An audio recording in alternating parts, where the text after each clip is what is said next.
साथियों, अपने देश में जब कोई लड़की अपने वैवाहिक जीवन में प्रवेश करती है तो उसे 16 श्रृंगारों से सुसज्जित किया जाता है। इसका वर्णन ऋग्वेद में मिलता है। इसका प्रदर्शन वह अपने वैवाहिक जीवन के अंत तक विशेष रूप से सुअवसरों पर प्रदर्शित करती भी रहती है, क्योंकि इसी में उनकी परिपूर्णता झलकती है। वे क्या है, जानिए इन्हें। 16 श्रृंगारों में पहला श्रृंगार है सिंदूर।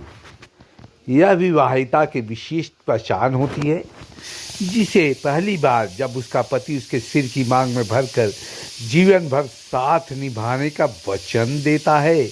इसका प्रचलन पूरे भारत में होता है। दूसरा श्रृंगार है काजल। दोनों आंखों में लगा काजल जहां सुंदरता में 4 चांद लगाता है, वहीं इसे बुरी नजर से बचाने का प्रतीक भी माना जाता है। तीसरा श्रृंगार है मेहंदी। यह हाथों और पैरों में लगाई जाती है।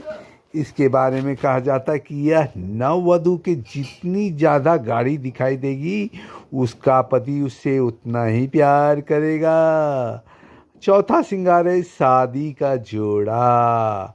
लहंगा, चोली तथा चुन्नी का सम्मिलित रूप शादी का जोड़ा कहलाता है, जो विवाह के समय प्रचलन में चलता है। छठा श्रृंगार है गजरा। महकते फूलों से बना गजरा बालों में लगाया जाता है। सातवां मांग टीका। सोने का बना यह आभूषण सिर के ठीक बीचों बीच बनी मांग पर रखा जाता है तब माथे पर लटकता रहता है। या गोल तथा बड़ा रूप लिए हुए होता है। इससे सुंदरता बढ़ती है। इसके लिए मान्यता है कि नववधू सीधे रास्ते चलेगी और बिना पक्षपात किए सही निर्णय लेगी। 8वां श्रृंगार नथ होता है। सोने का गोल छल्ला नुमा या गहना नाक में पहना जाता है। उत्तरी भारत में बाईं ओर पहना जाता है, दक्षिण में इसे दाईं ओर पहनते हैं। दक्षिण में ही नाक के निचले हिस्से के बीच वाले भाग में भी छोटा सा एक नोज रिंग पहना जाता है। इसके पहनने पर मान्यता है कि पति का स्वास्थ्य सही रहता है। 9वां श्रृंगार है कर्णफूल।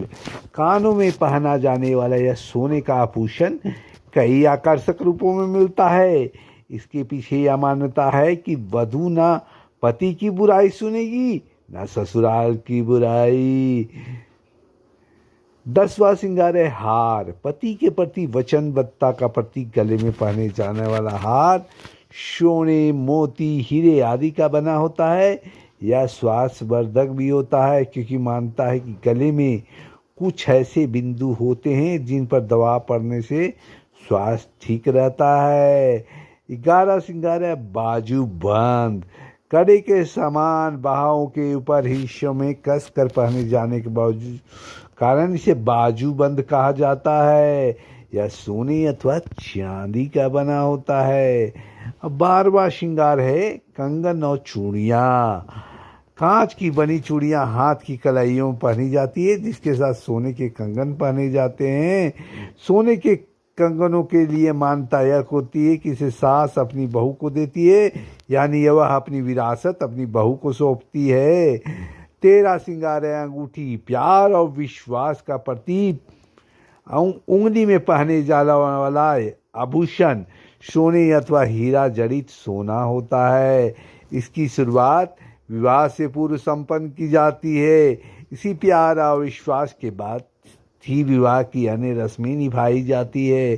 14 श्रृंगार कमरबंद। सोने अथवा चांदी का बना कमरबंद कमर में बांधा जाता है।